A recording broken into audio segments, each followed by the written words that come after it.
जब भीष्म पितामह को अर्जुन ने बाणों की सैया पर लेटा दिया, तब भगवान कृष्ण आखिरी बार उनसे मिलने गए। उनको देखकर भीष्म पितामह ने अपने अंतिम शब्द में कहा, हे केशव, मुझे मेरे पिछले 10 जन्म याद है, लेकिन इसके बाद भी मैंने ऐसा क्या बड़ा अनर्थ कर दिया कि आज मुझे ये दिन देखना पड़ा। पिछले 10 जन्म में मैंने तो कोई पाप नहीं किया, तो फिर मुझे ये बाणों की सैया क्यों मिली? ये बाणों की सैया अब मुझसे सही नहीं जाती। मुझे मेरे सवाल का जवाब दो केशव।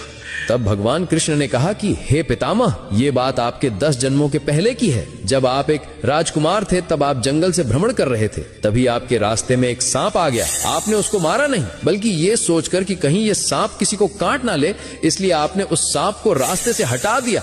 लेकिन गलती से बेचारा सांप कांटों के झाड़ में फंस गया। वो जितनी बार निकलने की कोशिश करता, वो उतना ही कांटों में और ज्यादा फंस जाता था। कई दिनों तक वो सांप उन कांटों में फंसा रहा और भगवान से प्रार्थना करता रहा कि हे प्रभु, इससे अच्छा तो मुझे मार ही देते।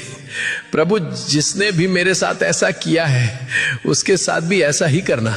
लेकिन पिछले 10 जन्मों में आपने ऐसा कोई पाप ही नहीं किया जिससे आपको उस कर्म का फल भोगना पड़े। लेकिन जब द्रौपदी का चीर हरण हो रहा था, तब आप मौन रहकर भी ये सब देखते रहे थे। आप चीर हरण को रोक सकते थे, लेकिन आपने ऐसा नहीं किया। तभी आप इस पाप का भागीदार बन गए थे। इसी कारण से जैसे वो सांप उस दिन कांटे में फंसा था, आज उसी प्रकार आपको ये कांटे की सैया मिली है। तुम कितने भी बुरे कर्म कर लो, लेकिन उसका फल अवश्य मिलता है, इस जन्म में या फिर अगले जन्म में, लेकिन मिलता जरूर है। भगवान कृष्णा को दिल से मानने वाले भक्त कमेंट में जय श्री कृष्णा अवश्य लिखें।